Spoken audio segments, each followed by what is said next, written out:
Have you ever been working with a plugin and it's not quite doing what you think that it should be doing? Or have you had a player report that they don't have access to something that they think that they should, or that your server has advertised that they should have access to? Chances are pretty good that the reason why you're having these problems is because you haven't dealt with permissions correctly. Maybe even haven't dealt with permissions at all. On today's video, I'm going to be talking about how Rust's Oxide permissions work, some of the problems that people are having with permissions, and I'm also going to show you some of the tools that are going to completely change the way you deal with permissions on your server, and I highly suggest that everyone does it the way that I'm talking about today. Hey everybody, welcome back to Rust Admin Academy, where I'm teaching you everything that you need to know about owning and operating a successful Rust server. On this channel, I do plugin reviews and tutorials, plus I want to give you all of those little tips and tricks that are going to help you be more successful. So if you're brand new to the channel, consider subscribing so that you stay up to date on everything that we're working on, and of course you're going to get notified as soon as I upload new videos. If you want to help support what I'm doing at Rust Admin Academy, head on over to SRTBULL.com, click on join in the top right hand corner, and become a premium member today. Alright, so it seems like no matter how many times I bring this topic up, these problems are still occurring today, and I understand why it's happening. I just want to try and do something about it so that I can prevent people from pulling out their hair like I did when trying to sort out what the hell is going on with permissions. So there's a couple of different views that I want to look at in this video, all dealing under the umbrella of permissions. Now, the first thing is that I never want anybody to be granting permissions to an individual player.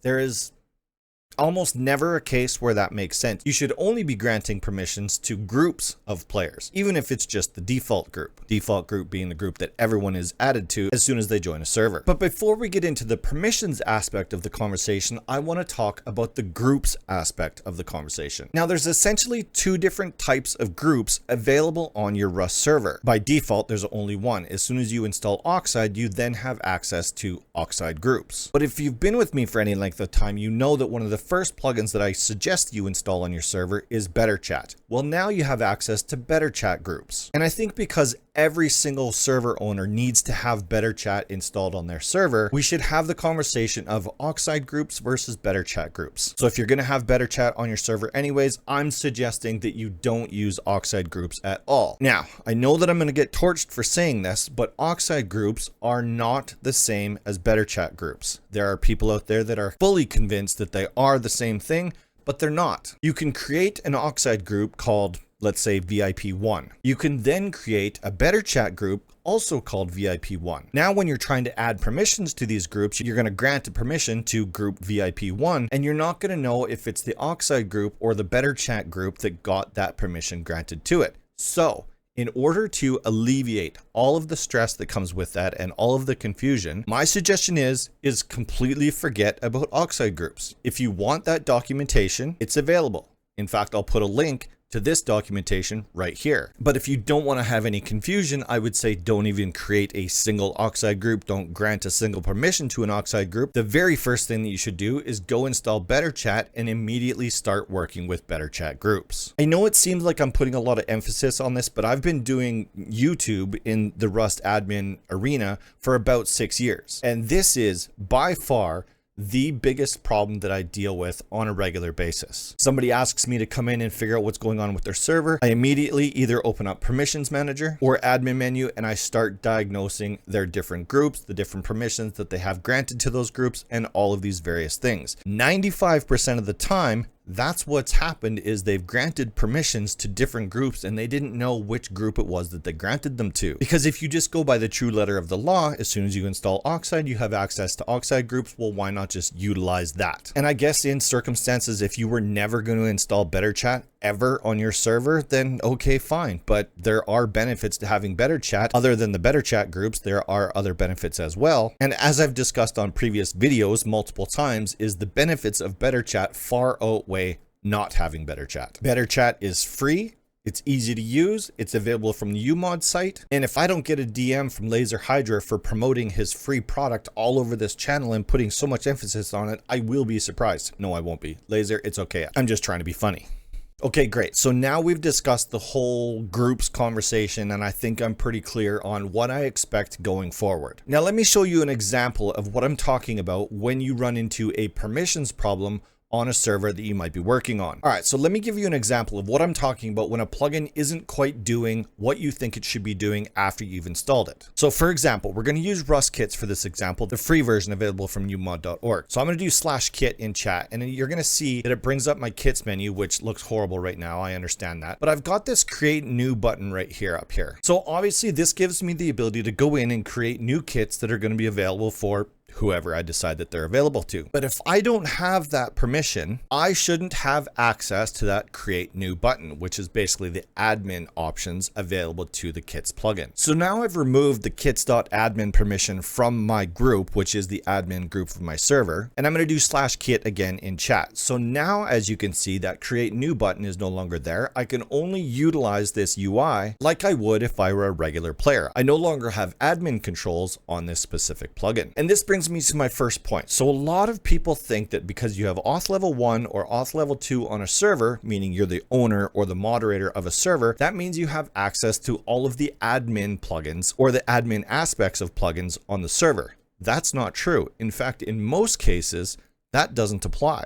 Just because you have auth level 1 or auth level 2 doesn't mean you have access to these permissions. So now I've given that admin group that permission again. So now when I do /kit, you can see that that create new button is back there again, and this plugin is fine. What this does is it gives you the ability, depending on the type of staff that you have on your server, it allows you to control who has access to what. So you can create an admin group and grant full permissions to that if you wanted to. I would suggest that you, as the owner, have full permissions on your server. However, you might have like a junior admin or a moderator group or something like that going on in your server as well, and you may not want to give them full access to the back ends of those plugins. So by organizing your permissions correctly, you can determine which group of players has access to which plugins. And that could be general access, like just the ability to use the plugin, as well as the admin access, which allows people, admins or moderators, to actually edit the functionality of that plugin. A really good example of that is a plugin that doesn't have any regular player facing functionality, but just admin or moderator functionality. So /vanish would be a good example of that. We probably, in 99.9% of the time, do not ever want regular players to have access to the permissions to utilize the Vanish plugin. But even at that, we can divide that up into admins and moderators. Let's say we want our moderators to have some of the functionality of the Vanish plugin, but not all of the functionality of the Vanish plugin. So I'm going to show you the permissions available just for the Vanish plugin right here. So as you can see, Vanish allow is its own permission. So we would want to have that granted to admins, moderators, anybody that's looking after our server that is going to need to be able to be invisible to regular players. But we don't necessarily need to grant the moderators or junior admins the ability to damage other players while they're invisible. So this permission right here, vanish.damage, is exactly that. So in this case, the admin group, my group, has the ability to damage players or NPCs or whatever is going on the server. It allows them to inflict damage while they're invisible. If I took that permission away, as you can see, it's no longer highlighted. Now the admin group, my group, would not be able to damage players or NPCs or anything on the server while in Vanish, which is just a really good way to keep things safe and fair, so that if you have a moderator that's, you know, in Vanish and creeping on somebody or whatever, you know that they can't inflict any damage on that player. And I'd also just like to say at this point, don't worry about what you're looking at here right now on my screen. I'm going to explain what this is in a couple of minutes. Don't worry about it right now. This is just to give you a really good UI version of what I'm talking about. It makes it easier to talk about when you can actually see it instead of me just typing a bunch of things. So another thing that I wanted to talk about the Vanish plugin is this Vanish permanent. And to be totally honest with you, I don't know why that permission is available. I don't know what its use case actually is, but what I use it for is if I have a player that's making me angry, I grant them this Vanish permanent permission, and it makes them vanished all the time, and there's nothing that they can do to get out of Vanish. It's hilarious. They get super mad, and in most cases they leave the server because that's what I want them to do. It's just something funny. But like I said, I actually don't know what the actual use case is for that permission. Whatever. So now one thing that gets really confusing is keeping track of all of your different permissions. Like, for example, on this server, I've got like, I think 147, 148 plugins. Each one of them has their own permissions, and it's hard to keep track of which group has which permission. And it gets even more cumbersome when you start adding VIP groups and Discord groups and all of these various Steam groups, all of these various different things that you want to grant different abilities for in your server for doing different things outside of your server, i.e. purchasing VIP, joining your Discord, joining your Steam group, all of these different things. So I use permissions managers, and I'm using two different plugins and I categorize them the same way. I consider them both permissions managers, even though one of them is actually far more than just a permissions manager. So the first one that I want to tell you about is actually called Permissions Manager. It's on CodeFling.com. I'm going to put a link to it in the video description down below, and it is free. I'll also take this opportunity that it was created and maintained by Steenamaroo, which is probably one of my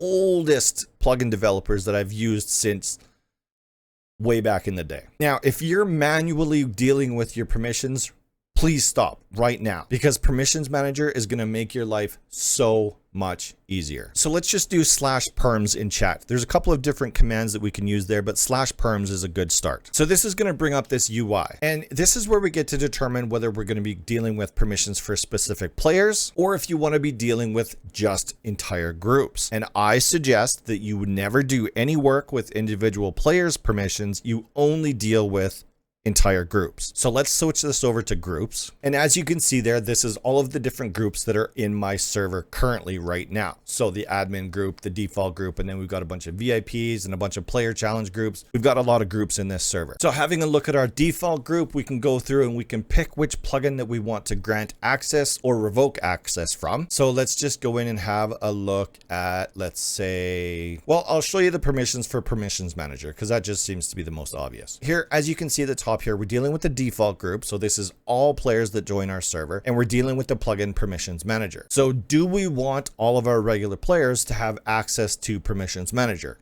Newsflash, no. Absolutely not. So we want to make sure that this is always left at revoked. We never want to grant that permission to the default group. If you do, you're going to regret it, I promise you. So because we were talking about kits earlier, let's go in and have a look at the permissions for kits. So as you can see here, I have a ton of kits on this server, but the important thing to note is that the default group doesn't have access to the admin permission, and in fact, nothing else. So let me try to find you a plugin that default group does have access to. Backpacks would be a good example of that. Okay, perfect. So here we go. So we can go through the list here and we can decide which permission for the Backpacks plugin do we want our default group to have access to. So as you can see here, we've got the gather mode. Everyone can use the gather mode. We've got the item retriever mode, which is also granted there. Let's go to the next page. We've got use, so people are allowed to use the Backpacks plugin, and they've got the size of the backpack is size number 1, which I think in this case is 6 slots. I don't remember, doesn't matter. But that's what the default group looks like. If I were to go into the highest level of my VIP on this server and show you the same thing, so backpacks, here we go. So we're in the VIP group, we're in the Backpacks plugin, there we go. You'll notice that they don't have the same permissions granted to them on this page in the VIP group as they did in the default group. And that's okay, because everybody's in the default group, no matter how many other groups they're in. They're always in the default group. So they're getting those permissions. So the gather mode and the retriever mode, all that stuff, they're getting that permission because they're a member of the default group. But if we scroll over one page, you're going to see that they have access to a much bigger backpack, being use.7, just by being a member of VIP3. So the point that I'm trying to make here is that this graphical interface gives you the ability to visualize what groups have which permissions. And if you find a mistake, usually it jumps right off the page at you.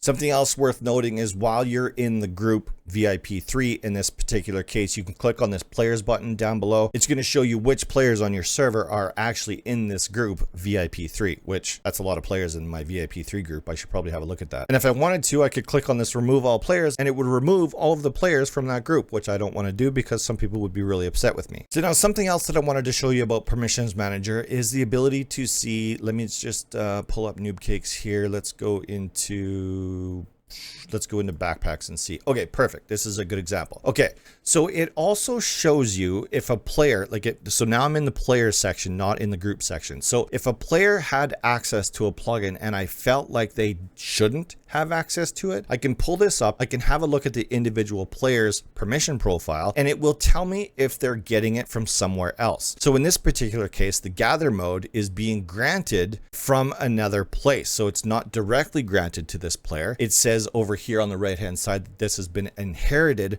from another group.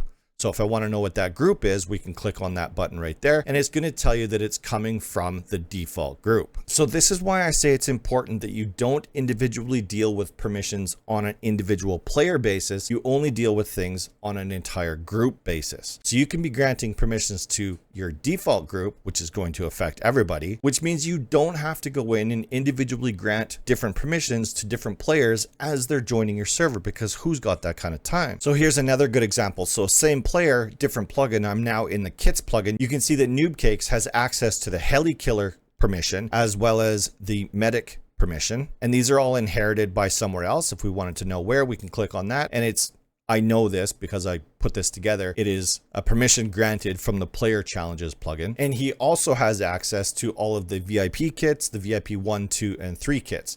But these are all inherited from other locations. So they were never individually granted to the individual player. Because like I said, who's got that kind of time? You also want to have all of this set up so that when a player joins your server, they already have access to all of the plugins that you want them to have access to. You don't want to have to take the time to be like, okay, so-and-so needs access to this plugin and this permission and this and all of, because that would take you forever. You don't want to be doing that. Trust me. This is years of experience advising you, don't deal with individual permissions. Only deal with groups. Are you guys tired of hearing that yet? And another plugin that I want to show you just in full transparency. The first one was free. This one is not. And that is AdminMenu from ChaosCode. Now, before you freak out about the price, which I don't know what it is. I think it's 20 bucks. Might actually be more. I'm not sure. But this is so much more than just a permissions manager. It definitely makes it worthwhile. I bought this plugin myself. I don't have any kind of a deal going on with Kill You. If I want something from ChaosCode, I have to buy it. So even me telling you about this plugin right now does me no good, because like I said, I have no deal worked out with Kill You at all. He doesn't give me a promo code, nothing like that. I'm only telling you about this plugin because it is a valuable tool that I use on all of my Rust servers, no matter what's going on. I use AdminMenu all the time. So if we do /admin in chat, you're going to see why. This is AdminMenu, obviously, as you can tell by what's on my screen. So we can control so much more than just permissions utilizing this plugin. For the most part, I'll be honest with you, I mainly use this for permissions. But I can also be dealing with my groups. I can add, delete, remove, rename. I can do all of the different things with my different groups directly from this plugin. I don't do that because I believe that this is set up only to be working with Oxide groups and not working with BetterChat groups. I don't know that for sure. I haven't explored that. I'm not interested in exploring that. But if I had to make an educated guess, I would say that it probably only deals with Oxide groups and it doesn't deal with BetterChat groups. If somebody knows better, please let me know in the comment section down below, because it can be important that I know that, and I've just never explored it. But the part of this section that I do use is who is in which group. So we go down to group users, and if I wanted to have a look at, let's say, VIP 3, it gives me that same list as before. It tells me who all is in VIP 3, and if I wanted to remove them directly from this UI, I could do that. But that's not why you're here. That's not why I'm making this video. This is why I'm making this video. So this is the permissions section of AdminMenu. So let's go into groups. Okay, so if I were dealing with just players, I could do that. I suggest you don't, but you could. So let's just have a look at the group section. All right, so we have obviously the same access that we had using PermissionsManager. It's just in a little bit of a different format. Some people are going to like this better, but the information is exactly the same. So if we have a permission that's being inherited from another group, it wouldn't be green like this auto code lock one is. It would be blue, telling you that it's inherited from another group. The downside to AdminMenu though is that there's no way to know what group it's being granted from. So for example, if I go back to myself and just click, you can see all of my permissions are only granted from other groups. You can see because they're all blue, they're inherited to my player character because I'm a member of a specific group. In this case, probably an admin group, maybe VIP 3, I'm not sure. But you can see all of my permissions are all blue, which means they're being inherited from something else. The one exception to that is right here. So can you see that? No, you can't. The one exception to that is this kits permission that only I have access to in my server. So that means if I had another admin or moderator on my server and they had access to all of these same permissions, even they wouldn't have access to this one specific kits permission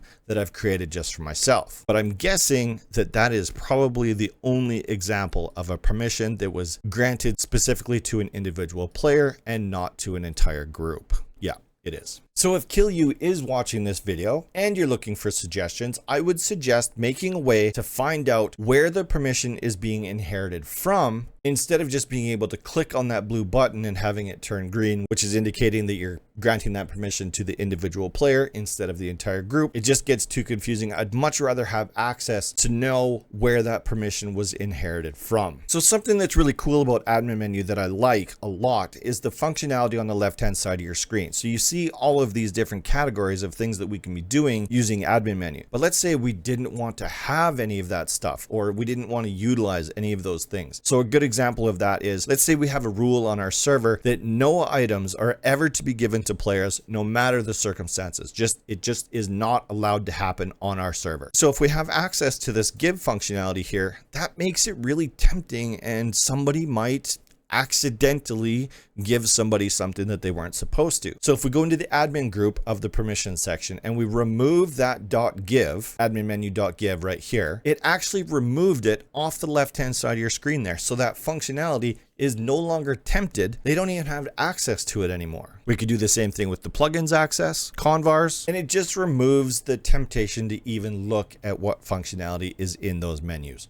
Obviously, I need to have access to those things, so I'm going to put those back. Another really cool feature of AdminMenu is the ability to deal with individual players. So there is a plugin on Umod called Player Administration. Well, what KillU has done is basically taken all of the functionality of Player Administration and built that into AdminMenu. So if we go into the command section, click on Player Info, and we can click on My Player Character. So these are all of the functionalities that you will probably recognize from Player Administration if you're using that plugin. And we can click on all of these buttons and it's going to happen in real time. We can kick the player, we can ban the player, we can strip their inventory, we can have a look at their inventory, we can do a ton of different things. We can even have a look in their backpack if you want to. We can heal them, we can hurt them, we can find out where they are, there's just a ton of different things that we can find out directly from this UI. So just having that additional functionality added to the AdminMenu plugin, I think just increases its value. Yes, the Player Administration plugin is free, so you could technically get all of this functionality without having to pay a single penny for it, but I like that it's built into one plugin.